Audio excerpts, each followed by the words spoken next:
أعوذ بالله من الشيطان الرجيم. بسم الله الرحمن الرحيم. Bismillah. Assalamualaikum warahmatullahi wabarakatuh. Innal hamdalillah nahmaduhu wa nasta'inuhu wa nastaghfiruh wa na'udzu billahi min shururi anfusina wa min sayyiati a'malina. Man yahdihillahu fala mudhillalah wa man yudlil fala hadiyalah. Asyhadu an la ilaha illallah wa asyhadu anna Muhammadan abduhu wa rasuluh. Qala Allah Ta'ala fil Qur'anil Karim, ya ayyuhalladzina amanu taqullaha haqqa tuqatih wa la tamutunna illa wa antum muslimun.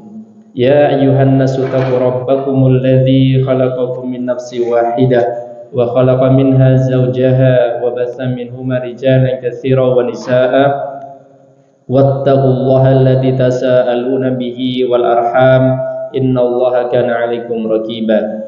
Ya ayyuhalladzina amanu taqullaha wa qulu qawlan sadida yuslih lakum a'malakum wa yaghfir lakum dhunubakum wa may yuti'illaha wa rasulahu faqad faza fawzan 'azima. Amma ba'd. Fa inna khairal hadithi kitabullah wa khairal huda Muhammadin sallallahu alaihi wasallam wa syarrul umuri muhdatsatuha fa inna kulla muhdatsatin bid'ah wa kulla bid'atin dhalalah wa kulla dhalalatin finnar. Para jamaah Bapak dan Ibu sekalian, alhamdulillah pada malam hari ini Allah Subhanahu wa taala masih memberikan kita kesempatan, masih memberikan kita kenikmatan yang sangat banyak sehingga kita masih bisa belajar bersama-sama untuk malam hari ini yang berkaitan dengan hadis Al-Arba'in An-Nawawiyah, dan semoga Allah Subhanahu wa taala senantiasa memberikan kita keikhlasan sehingga kita berharap amalan yang kita lakukan, ibadah yang kita kerjakan diterima oleh Allah Subhanahu wa taala. Para jemaah rahimani wa rahimakumullah, dari beberapa pertemuan kita mengharapkan hadis yang ke-42 ini selesai.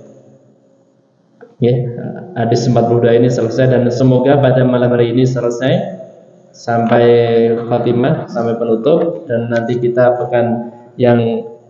beberapa pekan yang akan datang kita melanjutkan 8 hadis tambahan untuk menggenapkan 50 hadis di dalam kitab Arba'in An-Nawawi ini. Para jemaah rahimani wa rahimakumullah, kita murojaah terlebih dahulu hadis yang ke-42. An Anas bin Malik radhiyallahu anhu qala, sami'tu Rasulullah sallallahu alaihi wasallam yaqulu, qala Allah ta'ala,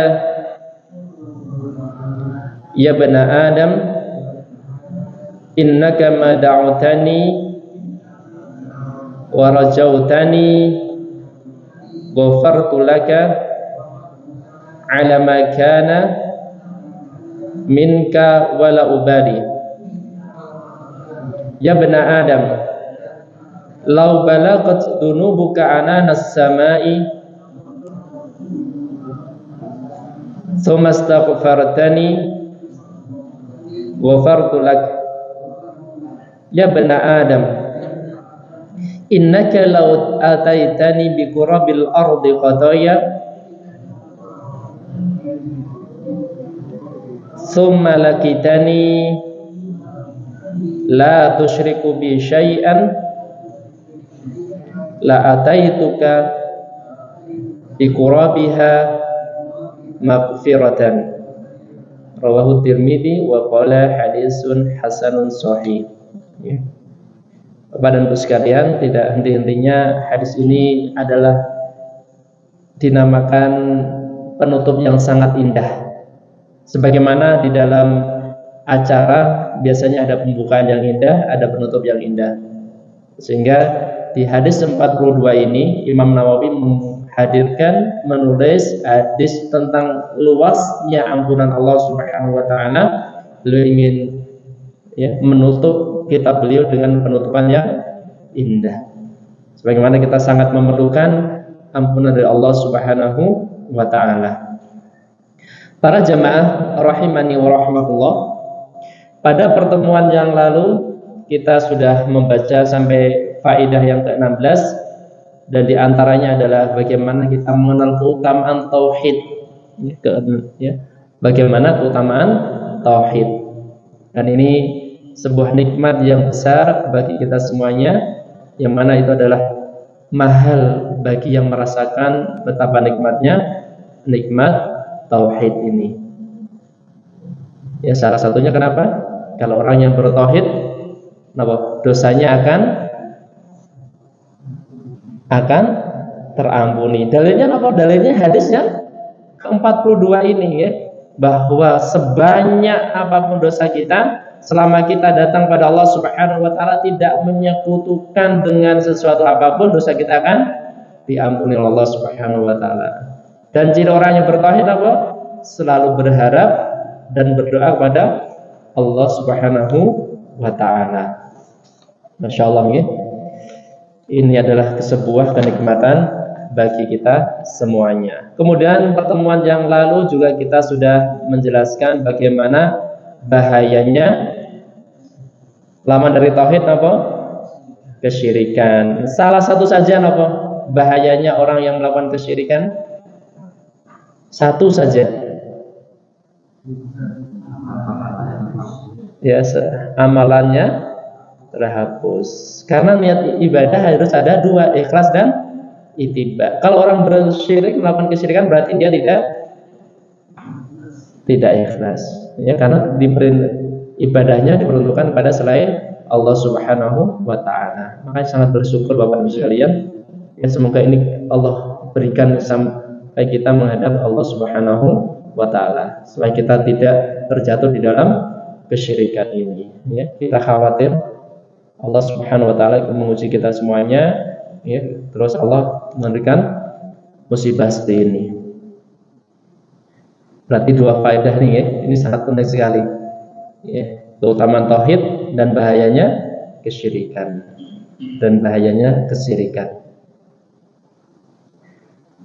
Faedah yang selanjutnya yang kita baca kemarin adalah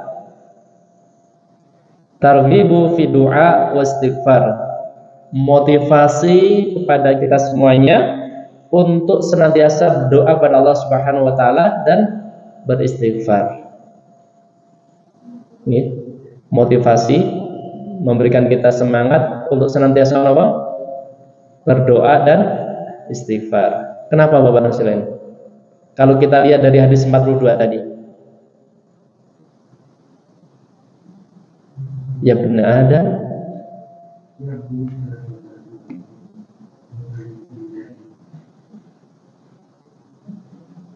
faedahnya. Kenapa Bapak?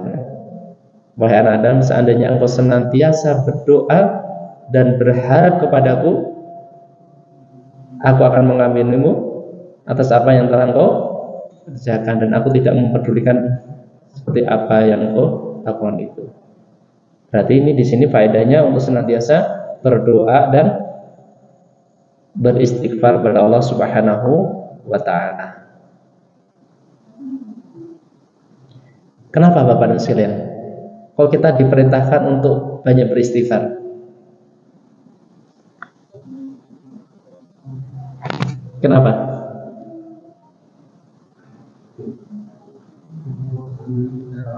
Kesalahannya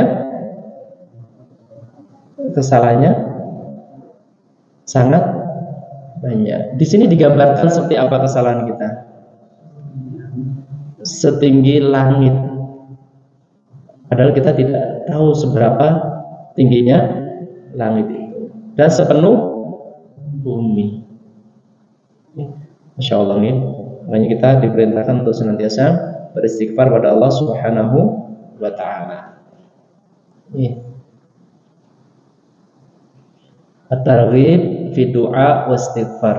Motivasi untuk senantiasa berdoa dan meminta ampun pada Allah Subhanahu wa ta'ala. Ini berarti harus ada penyadaran dari diri kita sendiri, sadar atau tidak bahwa kita ini senantiasa melakukan kesalahan pada Allah Subhanahu wa taala. Kesalahan tidak hanya berkaitan dengan hal-hal yang berkaitan ibadah, ya, tapi banyak hal yang terkadang hati kita terkadang penyadarannya kepada juga selain Allah Subhanahu wa taala. Itu termasuk dosa yang besar. Artinya kalau orang misal ya, orang banyak was-wasnya itu biasanya penyadarannya kepada siapa? Kepada Allah atau tidak? Kepada selain? Kepada selain Allah. Kepada selain Allah Subhanahu wa taala. Misal ya, kita kok senantiasa berada di dalam was-was, takut ini, takut itu ya. Itu berarti ada sesuatu yang belum pas di dalam penyadaran hati kita pada selain Allah Subhanahu wa taala. Padahal ada orang, Bapak dan Ibu sekalian, orang yang masuk surga karena apa? Karena tawakalnya seperti tawakalnya burung. Wonten ya? Ada orang yang masuk surga dengan apa? Dengan tawakalnya seperti tawakalnya seekor burung. Apa berarti murni tawakal pada Allah Subhanahu wa taala. Berarti kita harus senantiasa berdoa pada Allah Subhanahu wa taala berkaitan dengan dosa-dosa yang pernah kita lakukan. Dan ada ucapan yang indah dari Hasan Al-Basri, Bapak-Ibu sekalian. Beliau rahimahullah berkata dalam bahasa Indonesia, istighfar kita membutuhkan untuk beristighfar lagi. Maksudnya paham remoten? Istighfar kita membutuhkan untuk beristighfar lagi. Sakit dipahami Ibu-ibu? Istighfar kita membutuhkan untuk beristighfar lagi. Ini ucapan Hasan Al-Basri, Bapak dan sekalian. Ibu-ibu bisa dipahami dari ucapan beliau? Maksudnya bagaimana? Bapak? Beliau mengatakan istighfar kita membutuhkan untuk beristighfar lagi.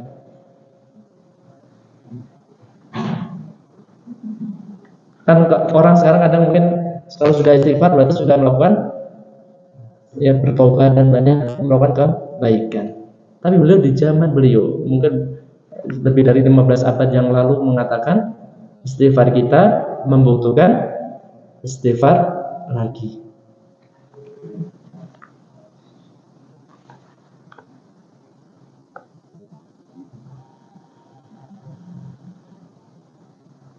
Pripun maksudnya Pak nih? Maksudnya dalam ya, artinya beliau menyadari ya. Kemudian ada seorang ulama ya, Al-Qurtubi mengomentari ucapan beliau.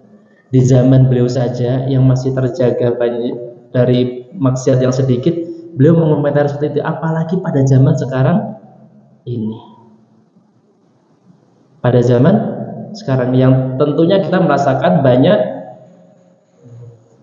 maksiat yang dilakukan. Makanya sesungguhnya hal itu terjadi di zaman beliau. Lalu bagaimana di zaman kita sekarang, yang mana manusia tersungkur pada kezaliman dan bersemangat untuk tidak melepaskan ya, dan hanya di tangannya yang mana ia menyangka bahwanya ia terus beristighfar kepada Allah dari dosanya, padahal hal itu berupa ejekan dan peremehan darinya. Artinya zaman sekarang mungkin istighfarnya itu bukan murni untuk meminta ampun pada Allah Subhanahu wa taala. Karena kenapa? Saking banyaknya dosa-dosa yang dikerjakan oleh manusia seperti kita ini. Sehingga kadang istighfar, tapi kadang nanti juga dosa lagi, istighfar lagi gitu ya. Tidak murni. Ini di zaman Hasan Al-Basri. Masya Allah ya. Semoga kita semua diberi taufik oleh Allah Subhanahu wa taala untuk senantiasa banyak beristighfar pada Allah Subhanahu wa taala dengan istighfar yang baik, yang murni karena Allah Subhanahu wa taala. Masya Allah ini perkataan Hasan Al-Basri.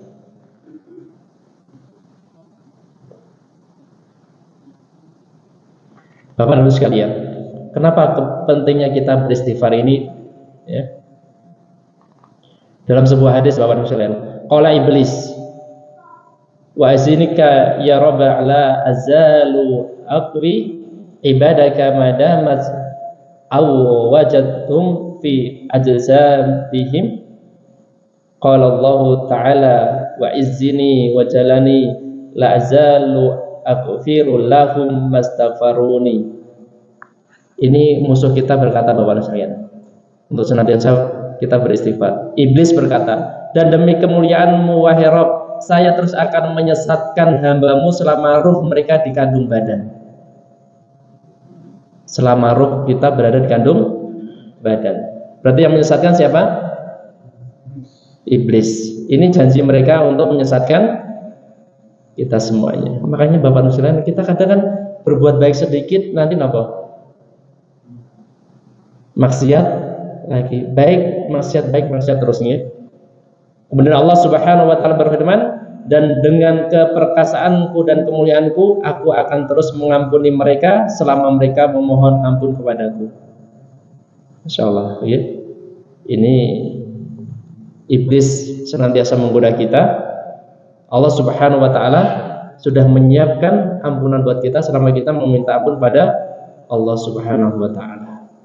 Masya Allah, ini sangat indah sekali Bapak Ibu. Hadis ke-42 ini oleh penulis diletakkan di akhir dari kitab Arba'in An-Nawawi ini supaya apa? Supaya kitab ini penutupnya adalah penutup yang indah, yang menjelaskan bahwa kita semua banyak dosanya dan untuk senantiasa ya bertobat kepada Allah Subhanahu wa taala. Faedah selanjutnya nggih, at-targhibu fi ikhlasil amalillah. Motivasi untuk mengikhlaskan amalan hanya untuk Allah Subhanahu wa taala. Masya Allah, ini berat Bapak sekalian. Kadang saya juga merasa amalan saya ini ikhlas atau tidak. Saya dalam beramal ini ikhlas atau untuk siapa? Kalau ikhlas kok suka marah. Kalau ikhlas kok suka kecewa. Kalau ikhlas kok suka ngedumel. Kalau ikhlas kok suka ngomong-ngomong. Kalau ikhlas kok suka yang tidak baik. Padahal di sini ya menjelaskan bagaimana motivasi kita, at-targhibu fi ikhlasil amal billah. Motivasi untuk mengikhlaskan amalan hanya untuk Allah Subhanahu wa taala. Insyaallah ya, indah banget Bapak Ibu sekalian. Indah sekali dari hadis ke-42 ini. Dan ini perlu praktek Bapak Ibu sekalian. Perlu praktek. Artinya apa? Artinya kita ngaji di Babus Salam, dari setiap kajian yang kita ikuti, kita cerna maknanya, kita amalkan untuk kebaikan kita. Artinya dari demi hari pada saat kita mengaji, alangkah baiknya ada perubahan sikap baik pada diri kita ini. Landasannya apa? Landasannya faedah nomor 16 dari hadis ke-42 ini. Apa? Mengikhlaskan amalan hanya untuk Allah Subhanahu wa taala. Masya Allah. Nah, ibu-ibu kalau ikhlas melayani suami pasti indah. Meletakkan cangkir kopi pun nggak akan tumpah nggak akan kelebihan. Bapak-bapak demikian kalau memboncengkan dengan ikhlas istrinya pasti boncengkan dengan masukkan giginya juga enggak jeduk enggak pasti kalau mobil di kopling dulu halus masuk ikhlas ini Bu. Oh ikhlas Pak, ya Masya Allah itu semakin indah kan karena ini targhib fil ikhlasi amalillah, motivasi untuk beramal dengan ikhlas pada Allah Subhanahu wa taala. Makanya ini indah sekali Bapak Ibu sekalian Kok masih kita masih banyak energi negatifnya, barangkali kita belum bisa mengamalkan ini. Kalau ngomong barangkali kok masih kasar, berarti belum ada keikhlasannya. Kalau kok ngomong kok masih nyelekit, barangkali masih perlu dibahas di sini. Kalau kita kok pengen menang sendiri, barangkali kita belum ikhlas dan seterusnya. Itu yang tahu kita dengan Allah Subhanahu wa taala. Makanya faedahnya juga banyak. Kalau orang ikhlas tidak menyebutkan ibadahnya akan diterima oleh Allah Subhanahu wa taala. Insyaallah nggih. Ibu-ibu saged ngerti nggih? Nggih. Perubahannya ibu saged dipahami napa dereng? Dengan keikhlasan seperti ini. Nggih, artinya apa? Ibu-ibu semakin kalau ada jamaah di sini melayaninya dengan baik. Cahaya pancara dalam hatinya akan kelihatan pada saat ada orang asing di sini diterima, dijamu, ya, kemudian dengan senyum dan seterusnya. Kenapa biasanya at-targhib fil ikhlas amalillah? Motivasi untuk berbuat ikhlas di dalam amal kepada Allah Subhanahu wa taala. Ini motivasinya, bukan apa-apa, karena ikhlas karena Allah Subhanahu wa taala. Jadinya nanti jamaah yang datang ke Babu Salam semakin nyaman. Semakin nyaman, semakin betah di masjid ini. Dan semoga semakin banyak dan barokah. Ini kenapa dasarnya? At-targhib bil ikhlasil amalillah. Insyaallah ini. Ini kalau kita memahaminya, pancaran diri kita akan semakin kelihatan. Orang yang ikhlas, insya Allah motivasi energi positifnya akan semakin besar. Akan terpancar bagaimana optimisnya dia dalam menghadapi kehidupan ini. Semoga kita semua dimudahkan oleh Allah Subhanahu wa taala untuk bisa beramal dengan ikhlas ini. Faedah selanjutnya Bapak-Ibu sekalian, faedah nomor 17. Annasyirka la yukfar. Sesungguhnya kesyirikan itu tidak akan diampuni oleh Allah Subhanahu wa taala. Innallaha la yaghfiru an yushraka bi syai'an wa yaghfiru ma duna dzalika liman yasha. Sesungguhnya Allah tidak akan mengampuni dosa kesyirikan dan akan mengampuni dosa selain kesyirikan itu bagi siapa yang dikehendaki. Masya Allah ya. Faedahnya banyak ibu bapak dan sekalian ya. Kita tidak berbuat syirik itu nikmat buat kita semuanya. Kalau ada masalah apapun ya, masih ada nikmat, yaitu nikmat apa? Tauhid. Nikmat apa? Nikmat tidak jatuh dalam kesyirikan. Masalahnya sebesar apapun, kita mencoba merenungi dari faedah ini. Mau anak nakal, istri belum soleha, suami belum soleh dan seterusnya, atau musibah yang lainnya, kita semoga dimudahkan Allah Subhanahu wa taala untuk banyak bersyukur dari faedah ini. Memiliki tauhid di atas sunnah, tidak jatuh dalam kesyirikan. Ya. Karena apa? Ada kesyirikan, dosa pelakunya tidak akan diampuni oleh Allah Subhanahu wa taala selama dia tidak bertobat pada saat hidupnya. Ya, kalau masih hidup tidak bertobat, maka Allah tidak akan mengampuni dosa-dosanya. Ya, sangat dipahami ya. Sangat harus kita banyak berdoa kepada Allah Subhanahu wa taala. Ya musarrifal qulub, sarif qulubana la ta'atik. Ya muqallibal qulub, tsabit qalbi ala dinik. Ini doa supaya kita diberi istiqomah di atas agama Islam ini. Faedah nomor 18 Bapak Ibu sekalian, isbatu liqa'illahi azza wa jalla. Pasti akan bertemu pada Allah Subhanahu wa taala. Sebuah kepastian kita semua akan bertemu dengan Allah Subhanahu wa taala.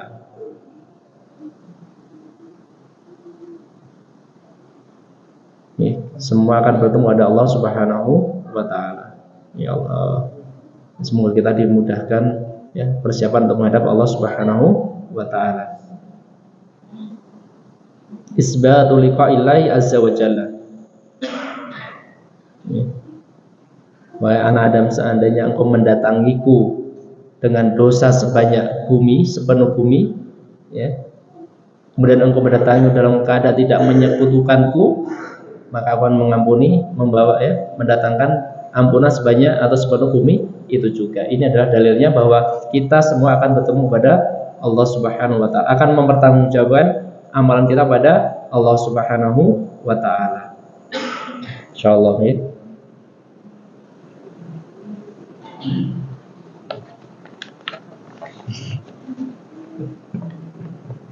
Isbatu liqa'illahi azza wa jalla liqaulihi, sebagaimana ucapan Rasulullah ya dalam hadis tadi yang ke-42, tsumma laqitani la tusyrik bi syai'an. Ini dalilnya ya.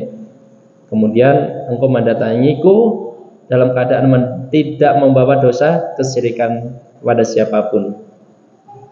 Wa qad dalla ala dzalika kitaballah, dan telah menunjukkan dalilnya dari kitab Al-Qur'an, yaitu qala Allahu azza wa jalla faman kana yarju liqa'a rabbih falyamal amalan sholihan wa la yusyrik bi ibadatihi rabbih ahada.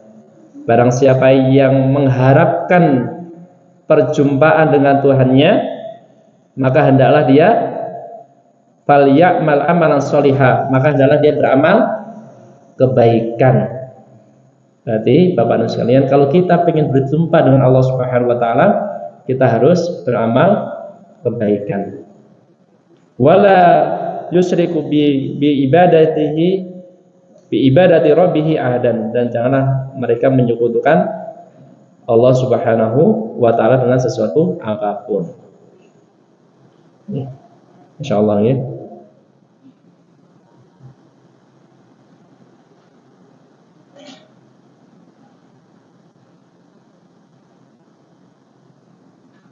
Berarti ini adalah tetapnya pertemuan dengan Allah Subhanahu wa taala. Faedah nomor 19. Isbatu sifatin nafyi allati yusammiha al-ulama'u sifatil salbiyah. Tetapnya sifat ya penafian, peniadaan, yang mana itu dinamakan oleh para ulama dengan sifat salbiyah. Sifat Allah Subhanahu wa taala ada sifat subutiyah yang itu tetap ya ada pada Allah Subhanahu wa taala. Ada sifat salbiyah yang tidak mungkin sifat itu melekat pada Allah Subhanahu wa taala. Sifatnya mudah ya, ada sifat subutiyah, ada sifat salbiyah. Sifat subutiyah itu yang sifat yang melekat terhadap Allah Subhanahu wa taala. Al-Hayyul Qayyum ya, Ar-Razzaq, dan seterusnya, itu yang melekat pada Allah Subhanahu wa taala. Tapi ada sifat yang salbiyah yang itu tidak akan ada pada Allah Subhanahu wa taala. Ada penafian. Ini agak ini ya. Wala ubali, contohnya itu. Dan aku tidak memperdulikan. Kan Allah pasti peduli kan? Tapi ini tak nafiyah, wala ubali, dan aku tidak pedulikan. Artinya nanti di sini fa inna hadhi sifatun manfiyah 'anillah, dan ini sebenarnya adalah sifat manfiyah, sifat yang tidak akan ada pada Allah Subhanahu wa taala. Contohnya apa? La ta'khudhu sinatu wala naum. Allah tidak akan tidur dan mengantuk.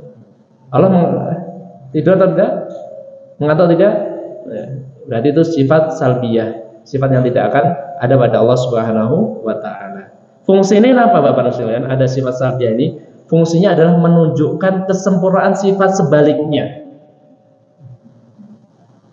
Ya, la yamut, tidak akan mati, berarti akan kekal. Ya.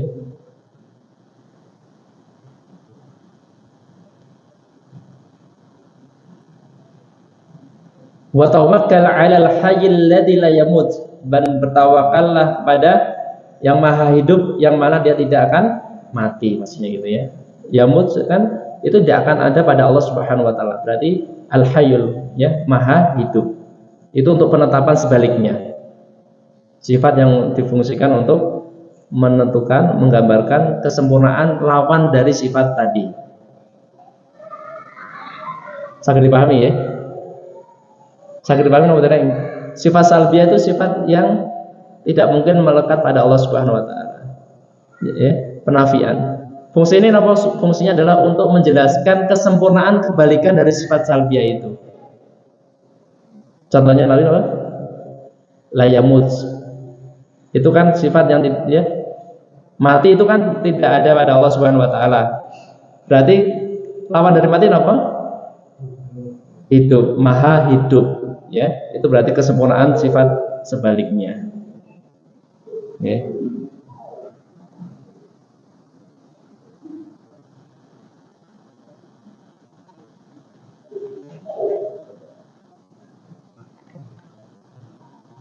Insyaallah sudah hitung ya. Ini agak panjang nanti.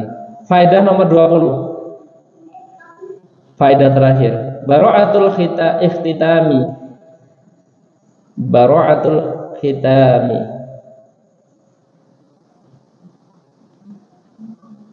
Ya. Baiknya penutupan Bapak sekalian. Hadis yang ke-42 ini menjelaskan baiknya penutupan pada sebuah kitab. Bara'atu ikhtitami.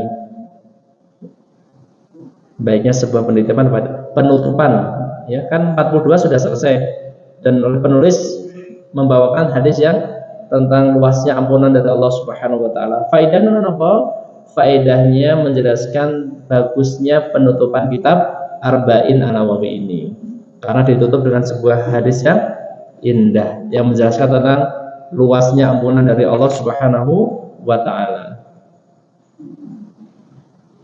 Wa min husni ta'lifil muallifi rahimahullahu, dan di antara baiknya penyusunan oleh muallif annahu ja'ala hadal hadis al-akhir al-ahadis allati ikhtaraha rahimahullahu makhtuma bil maghfirah. Dan di antara baiknya penyusunan oleh muallif, penulis, adalah beliau menjadikan hadis 42 ini, yang ke-42, sebagai penutup, sebagai akhir dari hadis-hadis yang sudah beliau ditulis dalam kitab ini. Allati ikhtaraha, yang mana beliau memilihnya al-makhtuma bil maghfirah, dengan penutupan, yaitu dengan ampunan Allah Subhanahu wa taala.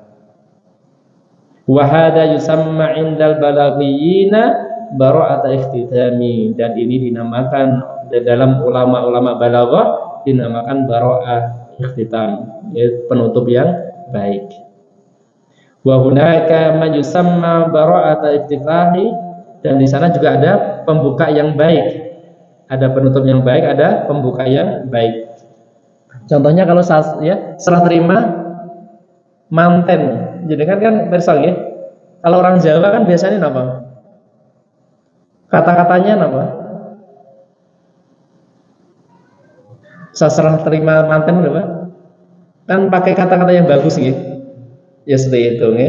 Itu pembukaan yang baik.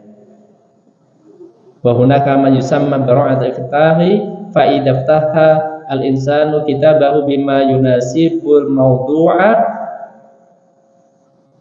yusammunahu bara'ata iftitahi, ya, yang dinamakan pembukaan yang baik. Ini ada faedah aja Bapak misalnya, ada penutupan yang baik, ada pembukaan yang baik. Mislu qauli Ibnu Hajar rahimahullahu fi Bulughil Maram, sebagaimana ucapan Ibnu Hajar di dalam kitabnya Bulughul Maram. Alhamdulillah ala ni'amihi al-dhahira wal batinah qadiman wa hadisan. Beliau di dalam pembukaan Bulughul Maram, beliau menulis segala puji bagi Allah Subhanahu wa taala atas segala nikmat-nikmatnya yang nampak maupun yang tidak nampak, yang lampau maupun yang sekarang, ya, yang lampau maupun yang sekarang ini. Yusiru ila an hadal kitab fil hadis, ya. Ini adalah faedah saja. Kemudian penulis menjelaskan qultu al ma'na wa ila huna yantahil kalamu 'ala al-arba'in an-nawawiyah al-mubarakah, dan sampai di sini selesai ucapan atas 42 hadis arba'in yang penuh berkah. Allati nakhussu kulla talibin ilmi, dan kami memberikan motivasi, nakhussu, ya, mengajak, memotivasi kepada setiap penuntut ilmu ala hifdhiha, untuk menghafalkannya, wa fahmi maknaha, dan untuk memahami maknanya, wal amali bimuqtadhaha, dan mengamalkan apa yang sudah dipelajarinya. Ya. Berarti di sini penulis mengingatkan kepada kita semuanya, mengajak kepada kita semuanya untuk nomor pertama menghafalkannya, kemudian kedua memahaminya, nomor tiga mengamalkan dari ilmu yang sudah kita pelajari dari hadis yang, ya, 42 hadis dalam kitab Arba'in ini. Masya Allah, ya. ilmu kita pelajari, kita pahami, kita amalkan. Biji kita tanam, kita sirami tumbuhannya, kita petik buahnya. Ya. Masyarakat tadi kan sangat relevan sekali. Ya. Semakin kita ikhlas, semakin kita bisa mengamalkan pelajaran dari ilmu agama yang sudah kita pelajari ini. Sehingga amalan kita tidak hanya sekedarnya saja. Supaya apa? Supaya buahnya semakin banyak, berarti kita harus paham dulu. Sebelum paham kita apa? Menuntut ilmu dulu, ya. Menghafalkannya dan seterusnya. Masya Allah, Bapak Nafikan, ini faedah yang sangat luar biasa sekali buat kita semuanya ini. Supaya kita senantiasa apa? Meminta kepada Allah Subhanahu wa taala untuk dimudahkan menuntut ilmu, memahaminya, kemudian mengamalkannya. Amma baqiyatul ahadits illal hadisil khamsina fahiya min ziyadatil Hafidz Ibnu Rajab Al-Hambali yang wafat pada tahun 795 Hijriah. Adapun setelah hadis yang ke-42 sampai 43 sampai 50 adalah tambahan yang ditambahkan oleh Al-Hafidz Ibnu Rajab Al-Hambali. Berarti nanti kan sampai hadis yang ke-50. Laqad zada Al-Hafidz Ibnu Rajab Al-Hambali mimma samaniyata ahadits wa adhafaha ila arba'in an-nawawiyah. Dan Al-Hafidz Ibnu Rajab Al-Hambali telah menambahkan 8 hadis di dalam kitab ini dan menyandarkannya kepada hadis arba'in an-nawawi ini. Wa hiya ala nasakiha wa ala tariqatiha min jawamil kalim. Dan ini hadis ke-8 ini termasuk dalam metode yang sama dan langkah yang sama di dalam kelompok jawamil kalim. Jawamil kalim atas ya. Jawamil kalim ucapan yang pendek, maknanya yang luas. Fasarat khamsina hadisan, dan menjadi 50 hadis. Wa qad syarahaha fi kitabil adim, dan telah mensyarahnya di dalam sebuah kitab yang agung, yaitu Jami'ul Ulum wal Hikam fi syarhi khamsina hadisan min jawami'il kalim, yaitu dalam kitab Jami'ul Ulum wal Hikam di dalam syarah 50 hadis dari Jawami'ul Kalim.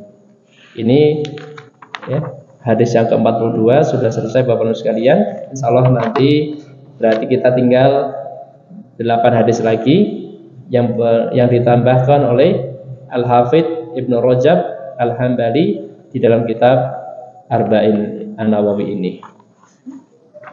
Mungkin itu Bapak Ibu sekalian yang bisa kita pelajari sehingga nanti kita tidak terputus untuk hadis yang selanjutnya ya. Ada pertanyaan Bapak Ibu sekalian?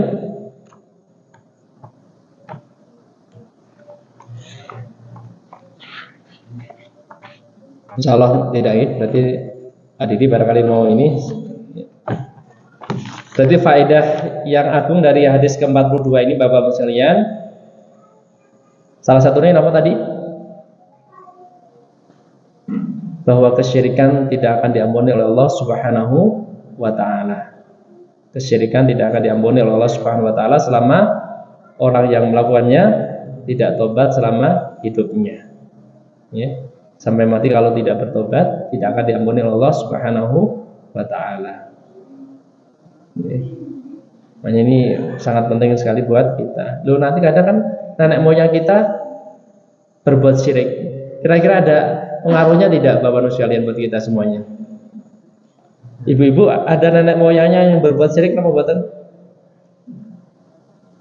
Atau jenengan pernah minum yang air dari bah yang itu mau ujian dibawakan itu? Ini biasanya kan supaya pinter apa? Minumannya iya, minumannya dari bah-bah. Ya. Dulu zaman seperti itu ya. Anasyirka la yukfar. Kesyirikan tidak akan diampuni oleh Allah Subhanahu wa taala selama kita tidak bertobat. Ya.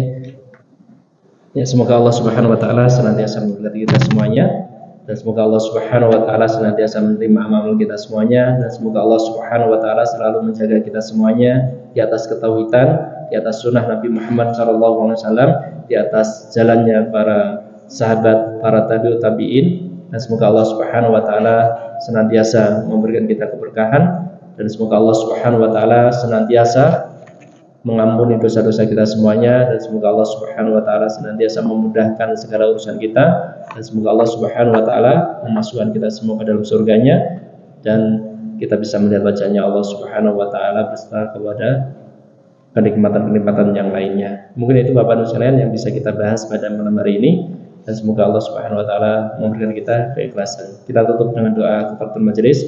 Subhanakallahumma wa bihamdika asyhadu an la ilaha illa anta astaghfiruka wa atubu ilaik. Wassalamualaikum warahmatullahi wabarakatuh.